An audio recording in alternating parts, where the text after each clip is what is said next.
আকুন, ওয়াল আকুনের শব্দ অর্থ হচ্ছে আপনার বাবা আপনার মা বৃদ্ধ হয়ে গিয়েছে, বৃদ্ধ হয়ে যাওয়ার পরে আপনি ছেলে, আপনি আপনার স্ত্রী আপনার আপনার আপনার আপনার বিয়ে দিয়েছে আপনার বাবা মা, আর বিয়ে দেওয়ার পরে আপনি খুব খুব তাফালিং করছেন, খুব খুব মাস্তানি করছেন, ভালো মন্দ খাচ্ছেন, কিন্তু বাবা মাকে দেখছেন না। এই শ্রেণীর ব্যক্তি যদি কোনো বাবা মাকে যদি না দেখে, তাহলে তার থাকার জায়গা হবে জাহান্নামে।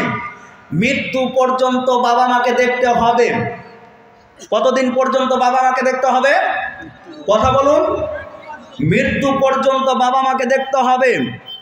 বাবা মা যতদিন পর্যন্ত এই বিশ্বের মাটিতে বেঁচে থাকবে, ততদিন পর্যন্ত ওই ছেলেকে ওর বাবা মাকে দেখতে হবে, এর মধ্যে কোনো সন্দেহ নাই। নবী করিম সাল্লাল্লাহু আলাইহি ওয়াসাল্লামের ইসলাম মানে একেবারে শেষ ইসলাম।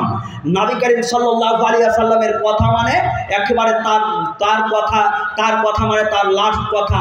তার ওপরে কোনো মায়ের বেটা এই পৃথিবীর মাটিতে কলম উঠাতে পারবে না। তিন শ্রেণীর মানুষ জান্নাতে যাবে না। ওই যে আজকে মেলা হচ্ছিল, আপনার মেয়ে, আমি কি মনে করছেন আমার স্ত্রীকে মালদা থেকে বয়ে নিয়ে এসেছি, ন্যাংটা হয়ে ঘোরাফেরা করছিল?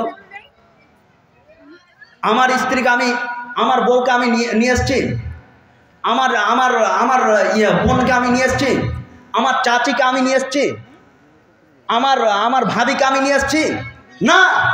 আপনার ঘরের স্ত্রী, আপনার ঘরের মেয়ে, আপনার ঘরের বউ এই যে মেলাতে ন্যাংটা হয়ে বেড়াচ্ছিল, এই বাড়ির গার্জেন হচ্ছে দায়ুস।